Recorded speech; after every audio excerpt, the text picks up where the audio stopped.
जी भी थोड़ा लालच कर गए महाराज जी। वो हमारे ताऊ से जो हकीकत बात है वो कभी तो सामने आती है। ताऊ गुरु जी भी थोड़ी गद्दारी किया हमारे साथ।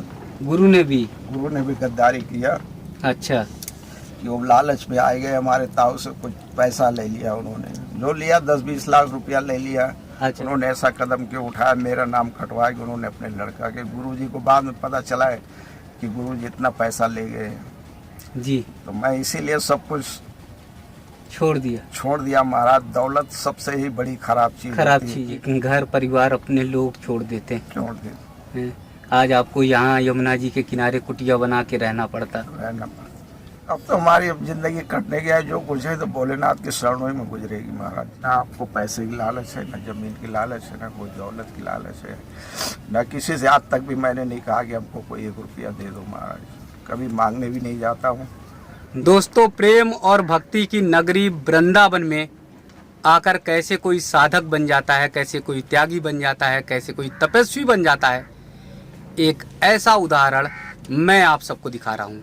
एक ऐसे महान संत के आपको दर्शन करा रहा हूँ जो 2 महीने के थे और माता और पिता का शरीर हो गया। फिर उनकी नाना और नानी के साथ जो है परिवार में परवरिश हुई और फिर वो संत परंपरा में आ गए। सब कुछ वैभव था, सारा कुछ था, लेकिन सब कुछ महाराज जी ने छोड़ दिया। घर परिवार कहीं किसी तरफ मुड़े नहीं। आइए महान त्यागी संत तपस्वी के दर्शन करा रहा हूँ और उनके कई जीवन के अनछुए पहलू आप तक ले चलूँगा। महाराज जी के चरणों में बहुत बहुत प्रणाम। जी महाराज जी। महाराज जी, ये जो जैसे जानकारी आई कि 2 महीने के जब थे तो आपके माता पिताजी का शरीर हो गया था। हाँ, 2 अच्छा, महीने से खत्म हो गया जी। महाराज जी, पिताजी क्या करते थे उस समय? हमारे पिताजी आर्मी में थे महाराज, मेजर थे किसी। अच्छा। हाँ। और माँ जो है वो, उनका कैसे शरीर हुआ? उनका शरीर, जो पिताजी की खबर आई तो उनका अचानक डेथ पड़ गया महाराज। उनका हाथ अच्छा, उन्होंने भी शरीर छोड़ दिया। एक ही दिन शरीर छोड़ दिया। तो आप मात्र 2 महीने के थे? हाँ, उस समय मेरा 2 महीने का जन्म था। अच्छा, भाई और परिवार में और कोई भाई है? और मेरा सगा कोई भाई नहीं, सोगी कोई बहन नहीं है।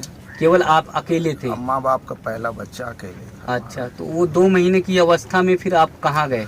हम अपने नानी नाना के यहाँ रहे महाराज जी। वो लोग ले गए, फिर वही हमारा परवरिश हुई जी। और परवरिश होने के बाद जब 16 साल था महाराज, जब तक दौलत थी लोगों ने जी दौलत के पीछे तो सेवा किया मेरी जी। अब जब दौलत उन लोगों के हाथ में आ गई जी, तो वो काम उम करने के लिए कहीं जानवर चराने जाओ, कहीं कुछ चलाओ। तो हमारे नाना के जो गुरु थे जी वो राजस्थान जोधपुर के रहने वाले थे, ब्राह्मण घर का शरीर था उनका जी। और वहाँ गए महाराज तो हमको आराम मिला, थोड़ा सुकून से वहाँ रहे। फिर वहीं अच्छा, नहीं, नाना के यहाँ बहुत काम करने को मिलता था? हाँ जी, काम करने को मिलता था हमको, मतलब बेतहासा काम करने को? हाँ, तो इसलिए फिर आ गए। अच्छा, बचपन का तब उम्र का कितनी थी आपकी महाराज जी?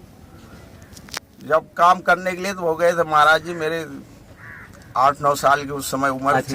अच्छा, बच्चापन होगा, बालपन होगा तो मन होगा खेलने कूदने का, तो हाँ, पता चला काम कराया जाता था। हाँ, तो आपको कष्ट होने लगा? कष्ट होने लगा। फिर मेरी पढ़ाई लिखाई भी नहीं हुई महाराज, स्कूल तो मैंने देखा नहीं कैसे था जी। और जी, जब इस स्कूल से जब निकले तो महाराज जी आ गए, अब वो अपने साथ ले गए जी राजस्थान जोधपुर। अच्छा, नाना नानी ने ये भी नहीं सोचा कि एक नाती है तो उसे रख लें, परवरिश करें और इससे वो उन्होंने भी छोड़ दिया? नहीं, नाना नानी ने खुद कहा कि महाराज चले जाओ, वहाँ पढ़ लिख जाओगे, वहाँ कुछ ज्ञान हो जाएगा आपको। तो फिर तो नाना नानी की आर्थिक स्थिति बहुत अच्छी नहीं थी क्या? नहीं, बहुत अच्छी थी, बहुत पैसे वाले महाराज। उस समय उनके पास राइस मिल, 3-4 ट्रक बसें बहुत थी उस समय उनके पास। बहुत अच्छा घर था, पैसे में। उसके बावजूद आपको नहीं पाला? नहीं जी। खाने पीने की तो ठीक व्यवस्था थी? हाँ, खाने पीने जो घर में बनता था वो खाने को मिलता था जी। खाने तो पीने फिर उसके बाद 8-9 साल के उम्र में आप चले गए जूना खाड़े? हाँ, फिर वहीं चले गए महाराज। 12 साल की उम्र में मेरा वहाँ संस्कार हो गया? संस्कार करा दिया जी। और फिर वहीं रहे काफ़ी। पूरी ज़िंदगी तो मैंने वहीं गुजार दिया। अब गुरुजी के न रहने पर थोड़ा गुरु भाइयों में थोड़ा कुछ आपस में टेंशन हो गई है। तो कहाँ किस अखाड़े में रहते थे महाराज जी? राजस्थान जोधपुर, पहाड़ी खेरा, जी। कटरा में रहते थे। तो कै साल रहे उस अखाड़े में महाराज जी? बाद में महाराज जी रहा हूँ कम से कम हमारी लगभग करीब 30 साल रहा हूँ महाराज जी। वहाँ 30 साल रहे? हाँ, अखाड़े में 30 साल रहा, 10 साल में रहा, 12 साल रहा मैं कुल्लू मणिकपुर जी। पहाड़ों के ऊपर हमारे दादा गुरु रहते थे, वहाँ गुफा बना हुआ था मणिकपुर में। फिर 12 साल मैंने वहाँ गुजारा। जी जी। तो इस बीच नाना नानी या फिर आपके ताऊ चाचा कोई थे? नहीं साहब, फिर जब मैं वहाँ चला गया तो मैंने सब कुछ त्याग दिया। तमाम रिश्तेदार लोगों ने हमसे कहा, हमसे मिले भी जी कि आप चाहो तो ज़मीन मिल जाए। तो हमने कही अगर हमको चाहते वो लोग जी तो मान लो अभी हम जाएं किसी लालच में पड़ भी जाएं ज़मीन, क्या करें। अगर उनको हमारी परवरिश करना होता तो क्या तो कोई पहले कमी परवरिश करते? परवरिश करते। जी। अब जब उनको ज़मीन और दौलत की लालच थी, अब वो ले चुके हैं। जी जी अब हम लड़ाई झगड़ा करें। जी। मान लो अभी हमारे दादा दादी बाप दादे थे तो किसी की पंचायत करने जाते थे। अब कोई हमारे घर में हमारी पंचायत करे आए तो महाराज हमको अच्छा आपको अच्छा नहीं लगता? मतलब आपके दादा दादी इतने प्रतिष्ठित थे कि गांव में पंचायत करने जाते थे? हाँ, जी। आपने ये मन में भाव आया कि अब आपके घर पंचायत हो तो हमको अच्छा नहीं लगेगा। अच्छा नहीं लगेगा।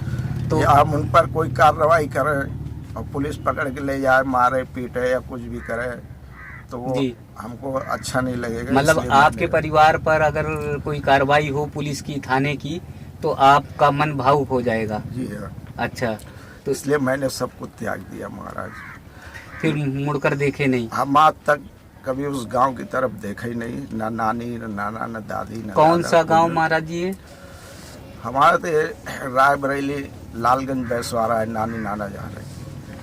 अच्छा, लालगंज रायबरेली हाँ। उत्तर प्रदेश में? हाँ, उत्तर प्रदेश में बैसवारा। बैसवारा। अच्छा, तो वो तो गांव बहुत प्रतिष्ठित है महाराज जी। हाँ, बैसवारा बहुत बड़ा, प्रसिद्ध है। बहुत संपन्न गांव भी है महाराज हाँ, जी। बहुत संपन्न गाँव है। जी जी।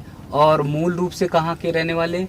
मूल निवास तो हमारा ये जन्मभूमि था महाराज, जिला सतना, अच्छा, मध्य प्रदेश। हाँ, मध्य अच्छा, प्रदेश। माता जी आपकी बैसवारा की थी, रायबरेली की थी। हाँ, तो माता वहाँ इतना वैभव होने के बाद भी उन लोगों ने चिंता नहीं की? नहीं कि अगर चिंता करते तो मैं संत नहीं होते? संत नहीं होते। फिर जो हमारे नसीब में लिखा था वो हमको जी मिल गया महाराज। क्या जी जी। तो अब किसी चाचा ताऊ ने भी कभी वो नहीं लिया? नहीं, कभी हालचाल? नहीं। वो लोग हम कोई मतलब नहीं रखा हमने, मतलब उस तरह जाने छोड़ दिया महाराज। अच्छा, जी। वो लोग मैं कभी गया नहीं। वो लोग भी बचते रहे कि कहीं मिल जाएंगे तो ऐसा ना हो कि कहीं अधिकार मांग ले? खेती नहीं, बाड़ी- अब जरूरत ही नहीं। अब ईश्वर के भजन करता हूँ, जी सिंह 2 रोटी 2 टिक्कर मिल जाते महाराज। ईश्वर की भजन होते ही अपना काम हो जाता है। जब उन्हीं के ईश्वर के चरणों में रहना है तो जी उन्हीं की भजन करते हैं बस। जी। भोलेनाथ की भजन करते हैं और इसी में हमको सुकून मिलता है महाराज। उसी में आनंद मिलता है। आनंद मिलता है। जी जी।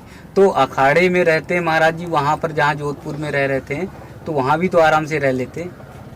नहीं, कई बार चांस आया महाराज हमारा, जी। लेकिन उस समय जो गुरुजी हमारे प्रवचन देते थे, हमको सिखाया था उन्होंने। क्या? जब गुरुजी सिखाते थे, हमको पढ़ाते थे, तब वो सिखाते थे कि महाराज जी हमको बताते थे कभी अखाड़े के महंत जो बनते हैं महामंडेश्वर होते हैं, हाँ। मरने के बाद उनको कुत्ते को जन्म मिलता है। तो दुनिया के सब सिखाया महाराज, जो बताते रहे। जी फिर एक बार ऐसा हुआ कि हमारे जहाँ कुल्लू मणिकपुर रहते थे, वो हमारे दादा गुरु का शरीर छूट गया। जी जब दादा गुरु का शरीर छूट गया तो महाराज जी गुरु जी बोले कि आप वहाँ 12 साल रहे, आपको अनुभव है, सब तक हुए, हम वहाँ राज तिलक कर दें और आप उसको संभालिए आश्रम को। जी तो राज तिलक का नंबर आया जी तो हमारे गुरु जी ने कुल 4 चेला बनाए थे महाराज। जी। तो हम 4 भाई हैं, मतलब तो हमसे बड़े हैं। तो हमने गुरु जी से कहा कि अभी तो मैं छोटा हूँ, अभी तो मेरे 2-3 भाई बड़े हैं, जी। पहले उनका संस्कार हो जाए, उनको राज तिलक कर दीजिए। जी। और फिर गुरु जी से बात पर आ गई तो हमने गुरु जी से वही हमने कह दिया। तो हमने कि आपने तो हमको सिखाया था कि कभी अखाड़, कभी मंडेश्वर मत बनना, कभी महंत नहीं, वो सब मरने के बाद कुत्ते को जन्म मिलता है। तो आप जानबूझ के हमको क्यों बनाना चाहते हैं? क्यों बनाना चाहते जी। हैं? अच्छा। तो उन्होंने हमसे गुस्सा में कह दिया कि मर्यादा पुरुषोत्तम ने 14 साल वनवास किया है और मैं आज्ञा देता हूँ कि तुम भी वनवास करो यार। तब से महाराज मैं वहाँ अखाड़ा छोड़ दिया, नहीं जाता हूँ। तो उन्होंने महाराज जी ने कह दिया कि तुम वनवास करो, हाँ, तो आप छोड़ दिए? छोड़ दिया मैं। सब कुछ लेकर, सब मतलब कुछ छोड़ छाड़ दिया? सब छोड़ क्या दिया। सामान लेकर निकले थे? सामान कुछ नहीं महाराज, एक झोली थी मेरे पास, एक कंबल था हाँ। और एक कमंडल था, एक गिलास था, एक कटोरी थी, बस उसी में। अच्छा, तो वहाँ गुरु भाई और किसी ने रोका नहीं? नहीं, जब गुरु जी का आज्ञा हो गई तो फिर रुकने का कोई सवाल ही नहीं उठता। अच्छा, गुरु जी का भी मन थोड़ा सा पसीजा नहीं कि चलो गुस्से में आवेश में कह दिया है, अब अपने शिष्य को रोक लें? नहीं जी, उन्होंने रोका नहीं? हम एक आध दो जगह आए, कई लोग गए मेरे से मिलने के लिए, हमने कही नहीं अभी तो मेरा समय पूरा नहीं हुआ, जब पूरा हो जाएगा तो हम अच्छा, आ नहीं तो जाएंगे। गुरु जी ने 14 साल कहा था, तो 14 साल व्यतीत हो गया क्या? उससे कई ज्यादा हो गए महाराज जी। 14 साल से ज्यादा हो गया? 14 साल से भी ज्यादा हो गया। इस समय मेरी उम्र लगभग, इस देश को आज़ादा हुआ, जन्म तो मेरा गुलामी में हुआ महाराज। अच्छा अच्छा, हाँ, हाँ 1945 से पहले का जन्म है आपका? हाँ 1945 इस समय जी जी जी, उम्र भी काफी हो गई, 50 60 70 साल की उम्र भी हाँ हो गई है। 70 साल से ऊपर हो गई। ऊपर की हो गई है। जी अब इसी तरह सब भोलेनाथ की भजन करते रहेंगे, प्रभु सब हमारा जी। कट जाएगा। तो जीवन में महाराज जी कष्ट ही कष्ट आपके आया है कि कुछ- पहले? कुछ नहीं, जो भोलेनाथ के शरण में जाने के बाद उसको काहे का कष्ट होगा। जी, पहले नाना नानी ने छोड़ा, फिर जो है गुरु जी ने छोड़ दिया है, और फिर जो है दर दर भटके। गुरु जी भी थोड़ा लालच कर गए महाराज जी, वो हमारे ताऊ से जो हकीकत बात है वो कभी तो सामने आती है। ताऊ गुरु जी भी थोड़ी गद्दारी किया हमारे साथ, गुरु ने भी? गुरु ने भी गद्दारी किया अच्छा, कि वो लालच में आ गए, हमारे ताऊ से कुछ पैसा ले लिया उन्होंने, जो लिया 10-20 लाख रुपया ले लिया। अच्छा और जो मेरी जगह पर उसको करना था, जी, तब या उन्होंने पता नहीं ज्ञान दिया या किसी ने उनको ज्ञान दिया, उन्होंने ऐसा कदम क्यों उठाया, मेरा नाम कटवा के उन्होंने अपने लड़का के। गुरुजी को बाद में पता चला है कि गुरुजी इतना पैसा ले गए, जी तो मैं इसीलिए सब कुछ छोड़ दिया। छोड़ दिया महाराज। दौलत सबसे ही बड़ी खराब चीज खराब होती है। चीज है। अगर आज दौलत ना होती मेरे पास तो मैं इस नतीजे पर नहीं आता। जी, कि घर परिवार अपने लोग छोड़ देते छोड़ दे हैं। आज आपको यहाँ यमुना जी के किनारे कुटिया बना के रहना पड़ता। रहना पड़ता। इस दौलत के कारण ही ये सारा खेल हुआ, अपना सब कुछ परिवार बसा बसाया, जी सब कुछ वो कर दिया। बस यही है महाराज जी। अब भगवान मन का भाव, मन में बस यही है कि प्रभु का की भक्ति, और बस अब तो हमारी जिंदगी कटने गया, जो कुछ है तो भोलेनाथ के शरणों में गुजरेगी महाराज जी में। भोलेनाथ जी के शरण। हाँ, मन में अब कोई भाव नहीं? नहीं नहीं, कोई बात नहीं। ना आपको पैसे की लालच है, ना जमीन की लालच है, ना कोई दौलत की लालच है, ना किसी से आज तक भी मैंने नहीं कहा कि हमको कोई 1 रुपया दे दो महाराज। कभी मांगने भी नहीं जाता हूँ। जी, अब यहाँ आश्रम में पंगत होती है, भंडारा होता है, तो वहाँ चला जाता हूँ, बस उसी से अपना गुजारा कर लेते हैं। करता रहता है। जी, कोई जीवन में इच्छा नहीं? कोई इच्छा नहीं, कोई जीवन नहीं, बस इसी अपना सुबह ना स्नान ध्यान करो, बस भगवान की भजन करो, 2-4 घंटा भगवान की भजन हो जाती है। अब आश्रमों में इसलिए नहीं रहता महाराज, लोग तमाम लोग कहते हैं कि आश्रम में रहो कोई परेशानी नहीं होगी, लेकिन महाराज वो बैठने नहीं देते, सारा दिन काम करना पड़ता है। जी जी तो इसीलिए अपना उल्टा सीधा ही झोपड़ी बना लेता हूँ, यहाँ सुकून से हमारा जी, कट जाता है, कट जाता है।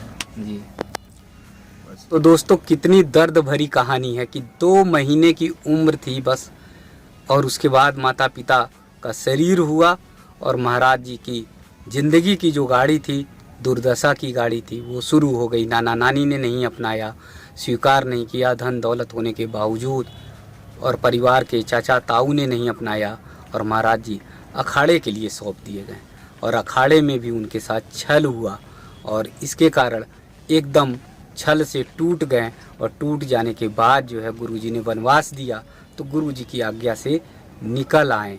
तो यानी महाराज जी के जीवन में देखा जाए पग पग पर, कदम कदम पर कष्ट ही कष्ट रहा, लेकिन उस कष्ट को भगवत भजन से आपने काट दिया। अब मैं आप सबको महाराज जी की ये कुटिया दिखाऊंगा, जिस कुटिया में रह रहे हैं महाराज जी, जिसे बना रखा है यमुना जी के घाट के किनारे उन्होंने बनाया हुआ है। महाराज जी की ये कुटिया आप देखेंगे, आप भीषण गर्मी में महाराज जी यहाँ पर रहते हैं। इस कुटिया में देखिए एक स्थान बना रखा है महाराज जी ने, यहाँ पर महाराज जी शयन करते हैं, आराम करते हैं। और यहाँ महाराज जी का थोड़ा बहुत जो सामान है, बताते हैं कि जब टिक्कर की व्यवस्था नहीं होती है तो कभी थोड़ा बहुत गैस पर वो बना लेते हैं। ये महाराज जी के भगवा वस्त्र हैं जो टंगे हुए हैं, और यहाँ पर महाराज जी का ये मचान है, इस मचान पर ही थोड़ा सा सामान और सब कुछ रख लेते हैं। यानी भरा पूरा परिवार था, अच्छा सब कुछ था, और उसके बावजूद धन और दौलत के कारण ऐसा उनके साथ लगातार छल होता गया कि आज उन्हें संत जीवन निर्वहन करना पड़ रहा है। दोस्तों, मैंने तमाम कहानियाँ संतों की आप तक पहुँचाने की कोशिश की, आपको पहुँचाई भी, आप सबका प्रेम मुझे मिला, लेकिन ये कहानी सबसे अलग है, सबसे भावुक कर देने वाली है, आँखों में आंसू छोड़ देने वाली है। तो महाराज जी ने न्याय की भी लड़ाई नहीं लड़ी, उन्होंने कहा कि जिस धन दौलत के लिए इतना सब कुछ हो रहा है तो जाने दो, उसकी परवाह मुझे नहीं। तो सच्चे संत से मिलवाकर मुझे आज बहुत सुकून मिल रहा है, बहुत ज़्यादा सुकून मिल रहा है।